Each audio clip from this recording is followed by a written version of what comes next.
Hello दोस्तों, Bharat updates channel में आपका स्वागत है।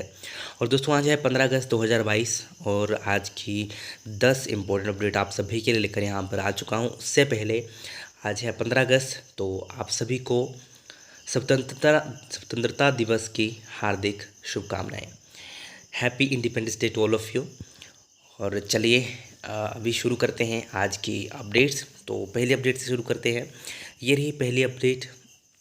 तो ये है स्टेटस कल का 14 अगस्त 2022 का।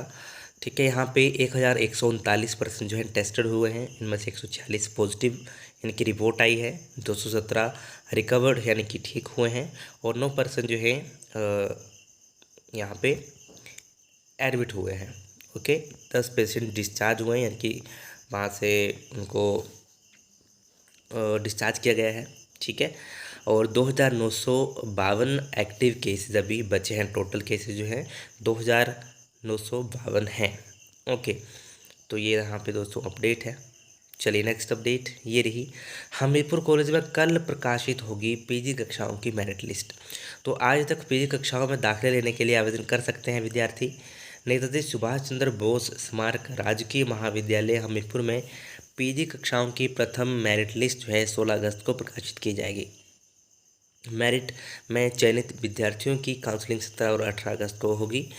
विद्यार्थी विज्ञान संकाय में वनस्पति विज्ञान, रसायन विज्ञान, गणित, भौतिक और जीव विज्ञान में एमएससी, वहीं एमए अर्थशास्त्र, अंग्रेजी, हिंदी और एमकॉम कक्षाओं में दाखिला लेने के लिए 15 अगस्त तक आवेदन कर सकते हैं। यानी कि आज तक जो है अगर कोई आवेदन करना चाहता है, अप्लाई करना चाहता है, तो आज भी आज जो है अप्लाई आप करवा के, क्योंकि आज जो है इसके लिए लास्ट डेट है।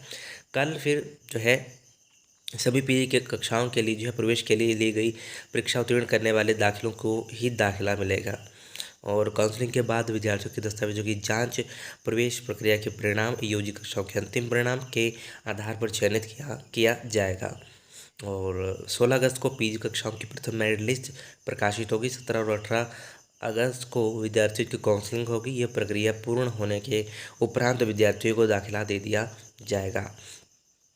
तो ये दोस्तों यहाँ पे अपडेट है। चलिए नेक्स्ट अपडेट ये रही। सूबे के 2 लाख कर्मियों को मिल सकता है 3% डीए व एरियर किस्त का तोहफा। यहाँ पे जो है मुख्यमंत्री जयराम ठाकुर सोमवार को जो है सिरमौर के सराहा में राज्य स्तरीय स्वतंत्रता दिवस पर प्रदेश के सब करीब 2 लाख कर्मचारियों को 3% महंगाई भत्ता यानी कि डीए जारी कर सकते हैं। वह कर्मचारियों के लिए नए वेतनमान के एरियर की पहली किस्त देने की भी घोषणा कर सकते हैं। साल के अंत में प्रदेश में विधानसभा चुनाव की प्रक्रिया शुरू होने वाली है। ऐसे में चुनाव से ठीक पहले स्वतंत्रता दिवस समारोह कर्मचारियों के लिए कई सौगातें लेकर आ सकता है। सरकार डीए 31 से बढ़ाकर 34% कर सकती है। नियमित कर्मचारियों को छठे वेतन आयोग की सिफारिशों के तहत नया वेतनमान दिया जा रहा है। तो ये दोस्तों यहाँ पे अपडेट है। चलिए नेक्स्ट अपडेट ये रही। यूजीसी वेतनमान देकर शिक्षकों के 337 करोड़ के लाभ किए सुरक्षित, जयराम। एचपीयू में अभिवादन समारोह में बोले सीएम। प्रदेश के 32,000 प्रवक्ताओं को मिलेगा लाभ। तो यहाँ पे बात करें तो मुख्यमंत्री जयराम ठाकुर ने कहा कि शिक्षक राष्ट्र और समाज का शिल्पकार होता है। प्रदेश सरकार इनके कल्याण के लिए प्रतिबद्ध है और उन्होंने विश्वविद्यालय सभागार में कॉलेज और विश्वविद्यालय के शिक्षकों के संशोधित यूजीसी वेतनमान देने पर अभिवादन समारोह में यह बात कही है। मुख्यमंत्री ने कहा कि प्रदेश सरकार ने पंजाब सरकार के छठे वेतनमान की तर्ज पर कर्मचारियों को नए वेतनमान का लाभ देने का निर्णय लिया है। महाविद्यालयों और विश्वविद्यालयों में कार्यरत 32,000 प्रवक्ताओं और प्राध्यापकों को यूजीसी के वेतनमान देने का भी यहाँ पे निर्णय लिया है। शिक्षकों को यूजीसी स्केल प्रदान करने के लिए इस निर्णय से विश्वविद्यालय और महाविद्यालय के प्रवक्ताओं को 1 जनवरी 2016 से 31 मार्च 2022 तक का संशोधित यूजीसी पे स्केल जो है प्रदान कर 337 करोड़ रुपए का लाभ प्रदान किया जाएगा। तो ये दोस्तों यहाँ पे अपडेट है। मुख्यमंत्री ने कर्मचारी आवास पार्किंग ब्लॉक की आधारशिला रखी। चलिए दोस्तों नेक्स्ट अपडेट ये रही। ज्वालामुखी शक्तिपीठ में छुट्टियों के चलते उमड़े 35,000 श्रद्धालु। तो शक्तिपीठ ज्वालामुखी में रविवार को जो है 35,000 श्रद्धालुओं ने दर्शन किए। 3 दिन की सरकारी छुट्टी होने के कारण रविवार को सुबह 7 बजे से दर्शनों के लिए लाइनें लग गई थी। श्रद्धालुओं के हजूम के चलते पुलिस को भी कड़ी मशक्कत करनी पड़ी। नेक्स्ट अपडेट ये रही। जम्मू कश्मीर के लिए नए बस रूट शुरू करेगा HRTC। हिमाचल जम्मू कश्मीर के लिए नए रूटों पर भी हिमाचल पथ परिवहन निगम की नई बस सेवाएं शुरू करेगा। इस संबंध में 2 पक्षीय समझौता भी हो चुका है। इससे दोनों राज्यों में पर्यटन को बढ़ावा मिलेगा, साथ ही यात्री को बेहतर यात्रा सुविधाएं मिलेंगी। चंबा से डोडा, कटरा, उधमपुर, रिवालसर से जम्मू के लिए नई बस सेवा शुरू की जा रही है। रामपुर से जम्मू के लिए आरामदायक यात्रा के लिए AC बस सेवा शुरू की जा रही है। इस रूट पर 3 बसें चलेंगी। 2 बसें रामपुर पहुंच चुकी हैं। एक और बस आते ही AC बस सेवा शुरू कर दी जाएगी। तो ये दोस्तों यहाँ पे अपडेट है। चलिए नेक्स्ट अपडेट ये रही। सूबे के 152 विद्यार्थियों ने गलत भरे छात्रवृत्ति फॉर्म। तो बैंक खाता नंबर, आधार, मोबाइल नंबर सही न होने से छात्रवृत्ति जारी करने में हो रही परेशानी। तो पोस्ट मैट्रिक छात्रवृत्ति के तहत प्रदेश भर के पात्र विद्यार्थियों के दस्तावेजों की फिर होगी जांच।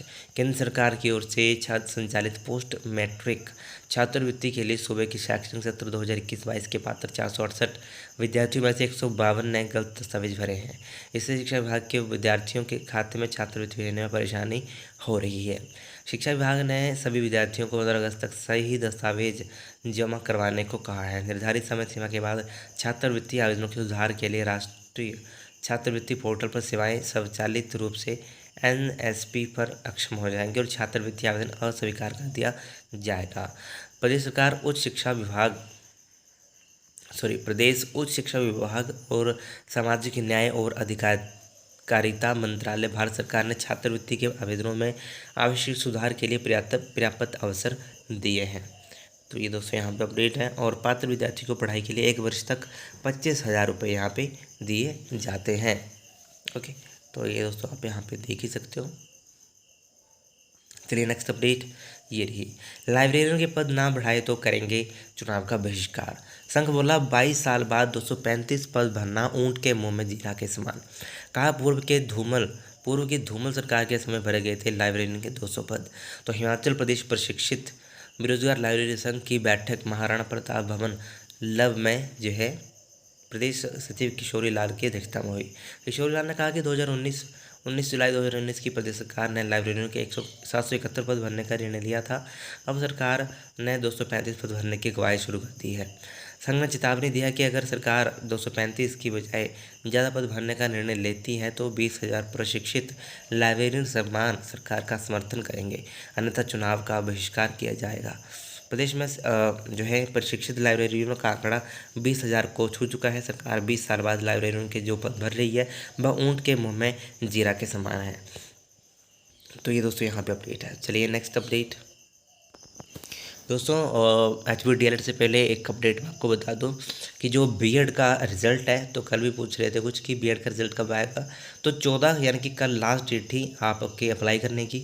और अब जो है आपका जो रिज़ल्ट डिस्प्ले होगा वो होगा 18 अगस्त को। ठीक है, तो अभी वेट कीजिए, 3-4 दिन अभी हैं। 18 को आपका रिज़ल्ट जो है डिस्प्ले होगा उनकी वेबसाइट के ऊपर। ठीक है, B.Ed वालों के लिए अपडेट। और क्योंकि बहुत दिनों से पूछ रहे थे, कईयों को पता नहीं होता है, कईयों ने शेड्यूल नहीं देखा होता है, तो इस कारण मैंने आपको बता दिया अभी। और दूसरी जो अपडेट है ये रही आपकी DLED के लिए। तो ये भी एक अपडेट आई है, अधिसूचना संख्या दिस जो कि आपकी 12 अगस्त को जारी हुई थी। DLED काउंसलिंग सूची, जिसमें दिनांक 1 नवंबर 2022 को छात्रों की काउंसलिंग तिथि दर्शाई गई है। तो हो सकता है कि 1 नवंबर वहाँ पे दर्शाया गया हो, तो कहा है कि उसको 1 सितंबर 2022 पढ़ा जाए, ना कि 1 नवंबर। जो काउंसलिंग आपकी 1 सितंबर को होगी, ना कि 1 नवंबर को। ठीक है, तो उसको 1 सितंबर पढ़ा जाए। अतः जिन छात्रों को दिनांक 1 नवंबर 2022 को DLED की काउंसलिंग हेतु बोर्ड मुख्यालय धर्मशाला बुलाया गया है, वह दिनांक 1 नवंबर 2022 के स्थान पर 1 सितंबर 2022 को अपनी उपस्थिति बोर्ड मुख्यालय धर्मशाला में देंगे। तो संशोधित सूची जो है संलग्न है, इसके साथ ही जो है संशोधित जिसमें थोड़ा बहुत चेंजेस यहाँ पे किए गए हैं वो यहाँ पे देख लेना। ठीक है, आपका डेट शायद पहले नवंबर कर दी गई होगी, अब ये इन्होंने करेक्ट कर दिया, यहाँ करेक्ट कर दी गई होगी। ठीक है, तो आप यहाँ पे एक बार चेक कर लेना। ठीक, बाकी PDF मैं आपको प्रोवाइड करवा दूंगा टेलीग्राम के ऊपर। वीडियो अच्छी लगे तो लाइक शेयर, चैनल को सब्सक्राइब जरूर करिएगा मेरे लेटेस्ट अपडेट्स के लिए। Thank you.